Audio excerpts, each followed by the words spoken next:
There are some nights that look completely ordinary when they begin, and only later do you realize they quietly changed your entire life. I didn't know it then, but the night Noah came home heartbroken would become the night I stopped seeing our friendship the same way. For 3 years, Noah Carter had been my roommate in a small apartment on the west side of Portland.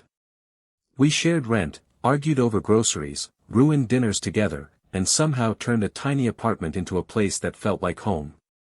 Noah worked at a marketing agency downtown. I spent most of my days illustrating children's books from a small corner beside our living room window. Our lives were different, but our routines fit together perfectly. There was just one thing Noah didn't know. I was in love with him. Not the kind of feeling that disappeared after a few weeks. I had carried it quietly for years, hiding it behind jokes, shared meals, late-night conversations, and ordinary moments. I never told him.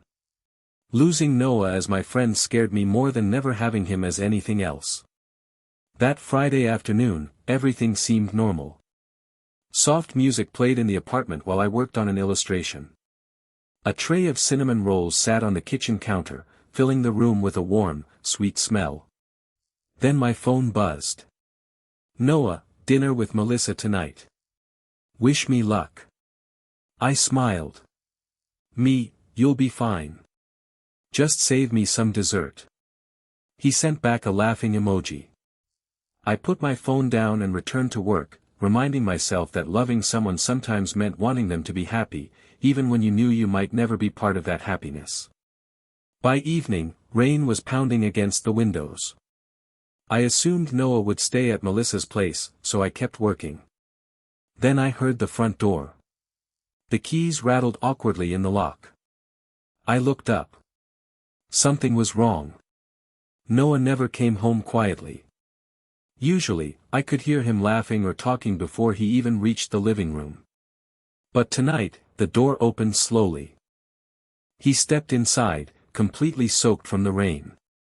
His shoulders were lowered, his blonde hair dripping onto the floor, and his eyes were fixed on nothing. "Noah." He looked at me. His blue eyes were exhausted. "What happened?" He gave a small, bitter laugh. "Melissa ended things." For a moment, I didn't know what to say. "I'm sorry."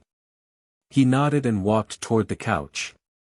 We sat in silence while rain filled the room with a soft, endless sound. After a while, Noah finally looked at me. "Ethan, can you stay with me tonight?" His voice was quiet.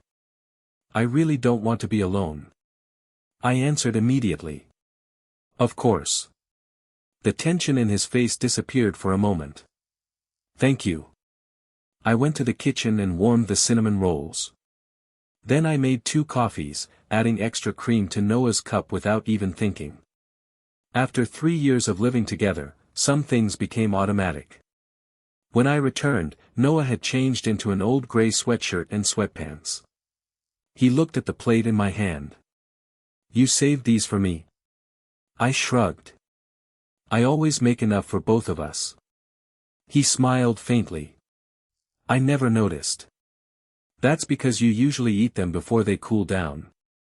For the first time that night, Noah actually smiled. It was small, but it made the whole apartment feel lighter. We sat together on the couch without turning on the television. After a few quiet minutes, Noah looked toward the rain-covered window. "Can I ask you something?" "Anything." He took a slow breath. "How do you know when someone stops loving you?" The question caught me off guard. "I don't think there's always one exact moment," I said. "Sometimes someone starts leaving long before your heart realizes it." Noah lowered his eyes. "Melissa said she still cared about me. She just couldn't see a future with me anymore." He paused. "I keep wondering what I did wrong." "Maybe you didn't do anything wrong." He looked at me. "Then why wasn't I enough?" My heart tightened. I wanted to tell him that he had always been enough. That he was kind, thoughtful, and the person I had quietly loved for years. But I couldn't say that. So I simply told him, sometimes two good people just end up wanting different futures. Noah stared at me for a few seconds. You always know how to make things hurt a little less. I smiled. I wish I actually knew how. Later, we put on an old comedy we'd watched dozens of times. Neither of us really watched it. Around 1 in the morning, Noah's laughter slowly faded. His breathing became steady. He had fallen asleep against my shoulder. I stayed completely still. Outside, the storm was finally moving away. Inside, I looked down at the person I had loved in silence for so long. Noah had asked me to stay because his heart was broken. But for the first time, I allowed myself to wonder something dangerous. What if he didn't need me only tonight? What if this moment meant something more? The next morning, soft sunlight slipped through the curtains. I opened my eyes and found Noah still sleeping beside me. For a moment, I didn't move. I simply listened to his quiet breathing. We had shared the same apartment for 3 years. We had shared countless meals, jokes, arguments, and ordinary days. But somehow, lying there beside him felt different. Closer. More meaningful. And I had no idea that before the weekend was over, Noah was going to tell me something that would change everything between us. Eventually, Noah stirred and slowly lifted his head from my shoulder. A faint blush crossed his face. Sorry. I didn't mean to use you as a pillow. I smiled. You looked comfortable. I didn't want to wake you. He looked at me for a moment. Thank you for staying. We headed into the kitchen, where Noah insisted on making breakfast despite having almost no cooking skills. Within minutes, his pancake folded in half as he tried to flip it. You're definitely laughing at me, he said. Only because you're destroying breakfast. He pointed the spatula at me like a warning, and we both started laughing. It was the first real laugh I'd heard from him since the breakup. After breakfast, I returned to my workspace near the living room window. I expected Noah to disappear into his room. Instead, he picked up his novel and walked over. Would it bother you if I stayed here while you work? I looked at him. Don't you usually play basketball on Saturdays? He shrugged. The game can wait. I smiled and pointed toward the armchair. Then make yourself comfortable. For the next hour, soft music filled the apartment while I worked. Every now and then, I glanced at Noah. More than once, I caught him looking at me instead of his book. Finally, I smiled. You've been on the same page for 40 minutes. He lowered the book. Maybe I'm distracted. By what? He hesitated. Then he smiled. I never realized how interesting your work was. Watching someone draw for hours doesn't sound very exciting. Maybe it is when the person drawing enjoys it that much. His words stayed with me. No one had ever paid that much attention to something I created. That afternoon, we walked to the neighborhood grocery store. A quick trip somehow turned into almost an hour because Noah kept stopping to point out things he thought I'd like: coffee, flowers, and bakery displays that reminded him of my cinnamon rolls. You really remember all the little things I like? I asked. He looked surprised. Of course I do. Then he paused. I guess I've been paying attention longer than I realized. The following weekend, Noah woke me early for the farmer's market. You spent 3 years saying weekends were made for sleeping, I reminded him. Maybe I found a better reason to wake up. We wandered between food stalls and flower stands, laughing over things neither of us needed. At one bakery, an elderly woman handed us 2 warm cinnamon rolls. She smiled. You two make a lovely couple. I nearly dropped my coffee. We're just roommates. She simply smiled. Whatever you call it, keep taking care of each other. That's rare. Neither of us corrected her after that. Later, we walked into a small bookstore. I found a beautiful watercolor book and admired it for several minutes before putting it back. Maybe another time, I said. When we got home, I found the same book waiting on my desk. You bought it? Noah looked over from the kitchen. You kept looking at it. You didn't have to. I wanted to. The gift wasn't special because of its price. It was special because Noah had noticed. He remembered something I wanted before I had even said it out loud. That evening, we cooked dinner together. The kitchen was small, and our shoulders brushed whenever we reached for the same ingredients. Neither of us moved away. Little by little, ordinary moments were becoming something neither of us could easily explain. And for the first time, I wondered if that woman at the bakery had noticed something we were still afraid to admit. As the weeks passed, our apartment stopped feeling like a place where two roommates simply lived. It felt like home. Noah came back before sunset. I saved him a place at the table. We shared meals, jokes, quiet mornings, and small routines that somehow started feeling important. Then, one Friday evening after dinner, Noah looked at me with a shy smile. Come upstairs with me. The roof? He nodded. The weather app says tonight has the best sunset of the month. A few minutes later, we were sitting on the rooftop with folding chairs, homemade cookies, and sparkling water. Below us, the city stretched into the distance while the sky turned gold, orange, and pink. For several minutes, neither of us spoke. The silence felt peaceful. Natural. Finally, Noah leaned back and looked across the skyline. You know, I always thought coming home meant reaching this apartment. He paused. Now I think it has more to do with the person waiting inside. My heart skipped. I forced myself to smile. That's a nice way to look at it. Noah turned toward me. His expression had changed. It was thoughtful. Serious. Do you ever wonder how people can miss something important when it's been right in front of them for years? I gave a nervous laugh. Sometimes. He kept looking at me. And suddenly, the quiet rooftop didn't feel so quiet anymore. Something had changed between us. I just didn't know yet whether Noah was about to say it, or whether I was about to lose the courage to hear it. Deep down, I already knew that conversation was going to change everything. I think people miss something important every day, I said quietly. A soft breeze moved across the rooftop, lifting a strand of hair across my forehead.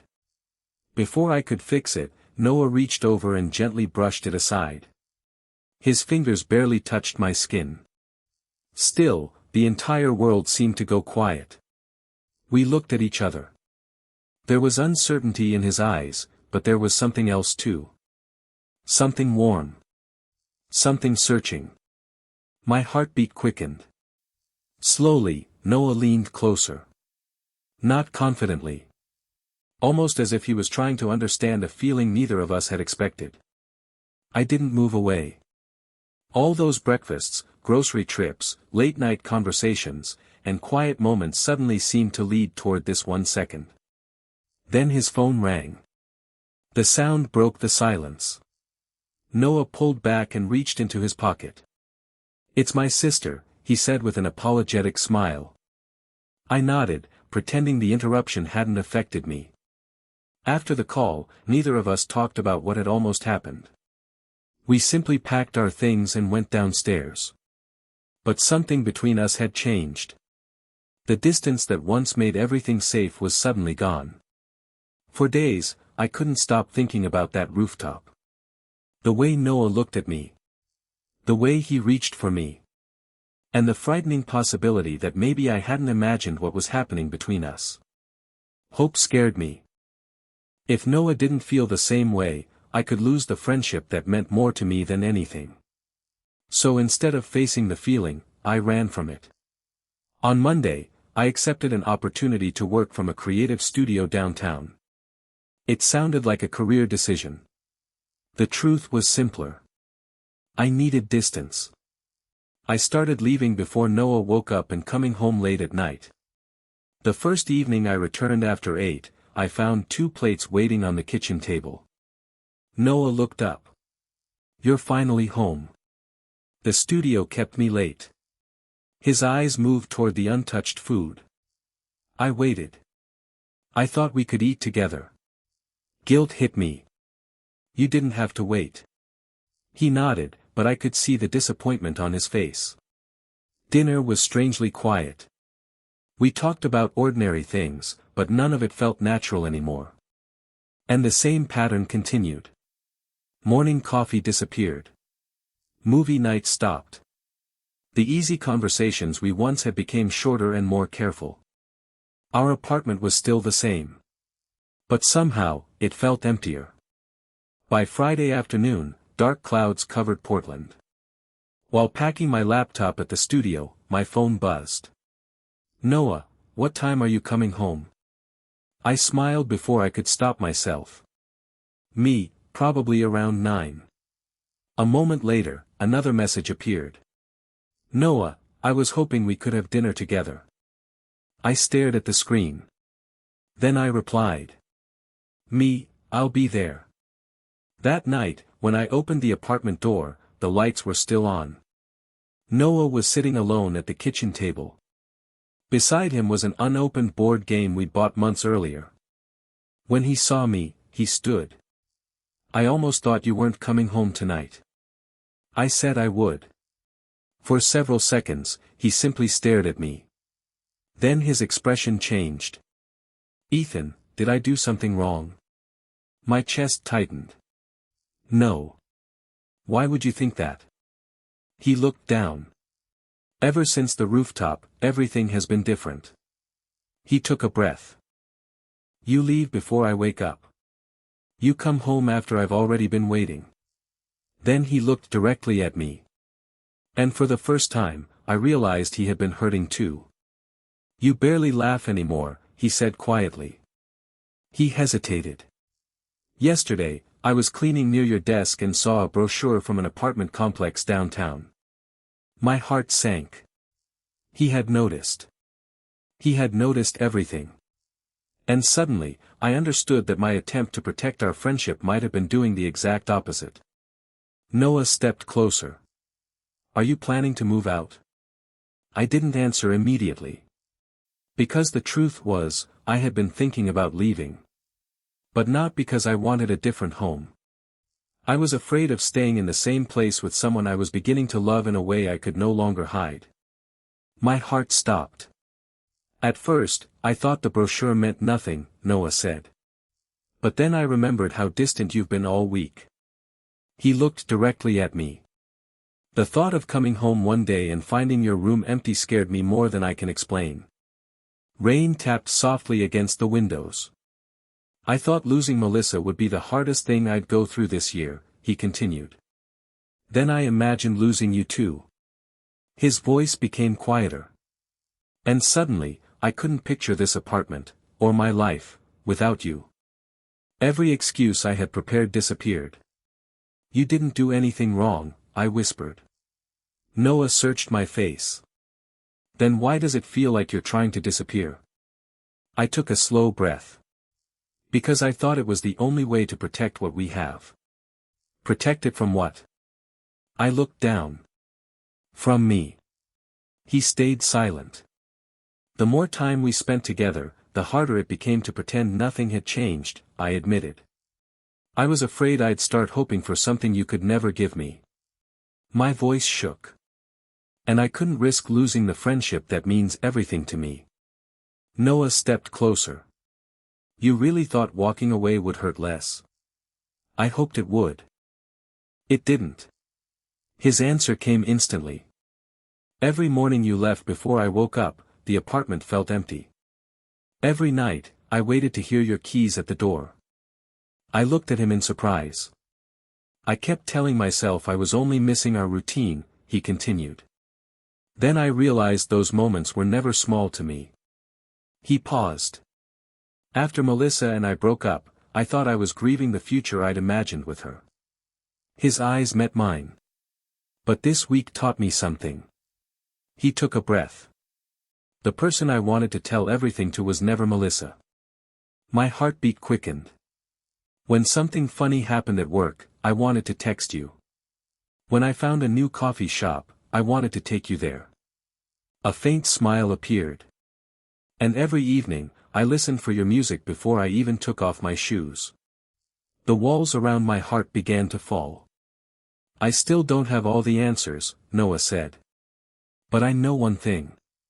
He looked at me. Home stopped being an apartment a long time ago. He paused. Home became the person waiting inside it. For a moment, I couldn't breathe. There was nowhere left to hide. So I finally told him the truth. I didn't start working downtown because I wanted a different apartment. His expression softened. I started because I was afraid. Afraid of what? I gave a nervous smile. Afraid that I'd fallen in love with someone who could never love me back. The words I'd hidden for years finally came out. Simple. Quiet. True. I've loved you for longer than I can remember. I swallowed. Long before Melissa. Long before that rainy night when you asked me to stay. Suddenly, every memory felt different. The breakfasts. The grocery trips.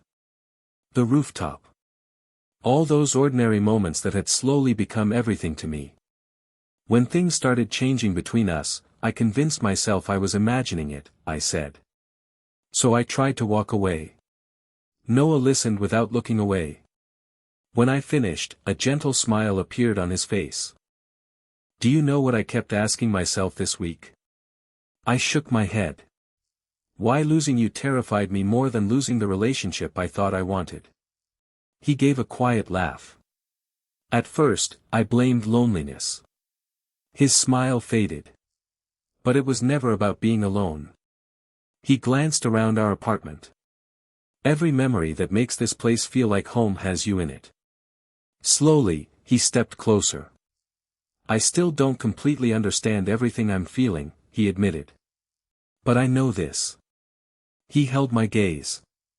I stopped measuring my days by work and plans a long time ago. His voice softened. I started measuring them by whether I got to share them with you. Years of uncertainty seemed to disappear in that moment. You really mean that? I asked. I do. Noah slowly reached for my hand. I didn't pull away. Our fingers intertwined naturally. Neither of us spoke. For the first time, we didn't need to. The truth was finally between us, and somehow, it felt less frightening than the silence we'd been hiding behind. The moment felt gentle instead of dramatic. As if every breakfast, grocery trip, late-night conversation, and quiet evening had been leading us here all along. Noah smiled.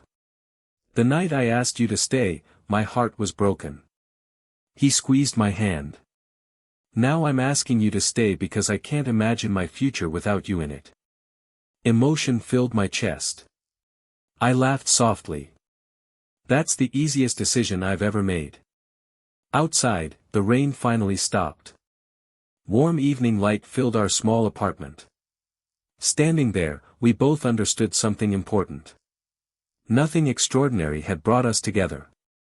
It had been the ordinary things. The shared routines. The quiet kindness. The little moments we never thought would matter. And finally, the courage to tell the truth. A year passed faster than either of us expected. Life didn't become a perfect fairy tale. Neither of us wanted that. Noah still forgot to replace empty milk cartons. I still left sketchbooks all over the living room. We argued about groceries, laughed at burnt pancakes, and complained whenever our apartment became buried under books and unfinished projects. The ordinary parts of life never disappeared. They simply became the things that made us happiest. One Saturday morning, Noah placed 2 mugs of coffee on the counter and opened the curtains. Sunlight filled the room. Your publisher called yesterday, he reminded me. You're signing books this afternoon. I looked toward the bookshelf. My first illustrated children's book sat there beside a framed photo from our trip to the Oregon coast. I still can't believe people actually bought it. Noah laughed. I can. Then his expression softened. I believed in you long before everyone else did. And I knew he meant it. He had celebrated every sketch, every deadline, and every small success as if it were his own. After the signing, we walked through downtown Portland with fresh pastries from our favorite bakery. Nothing extraordinary happened that afternoon. And somehow, it became one of those memories I knew I'd never forget. Later, we returned to the farmer's market where an elderly baker had once mistaken us for a couple. The moment she recognized us, she smiled. "It's wonderful to see you two again." Noah looked at me before answering. "It's wonderful to be back." This time, neither of us needed to explain anything. We bought 2 cinnamon rolls and walked beneath rows of flowers while musicians played nearby. Everything felt familiar. Everything felt right. That evening, we arrived home just before sunset. As I unlocked the door, my eyes moved toward the new nameplate beside it. 2 names. 1 home. Noah placed the pastries on the kitchen counter and looked back at me. "Welcome home." The words were simple. But they meant everything. I smiled. "It's good to be home." For a moment, we stood together in the quiet apartment. The same kind of silence that had once connected us before either of us understood why. And finally, I understood something. Love doesn't always arrive with dramatic moments or perfect timing. Sometimes it grows quietly through shared breakfasts, rainy evenings, grocery lists, encouragement, long conversations, and the simple comfort of knowing someone will always come back through the same door. The night Noah asked me to stay, I thought I was helping my best friend survive a heartbreak. I never imagined that while helping him find his way forward, I would discover where I truly belonged too. Sometimes the happiest ending isn't meeting someone new. Sometimes it's realizing that the person who has felt like home all along has been standing beside you, waiting for the moment when both of you are finally brave enough to choose each other.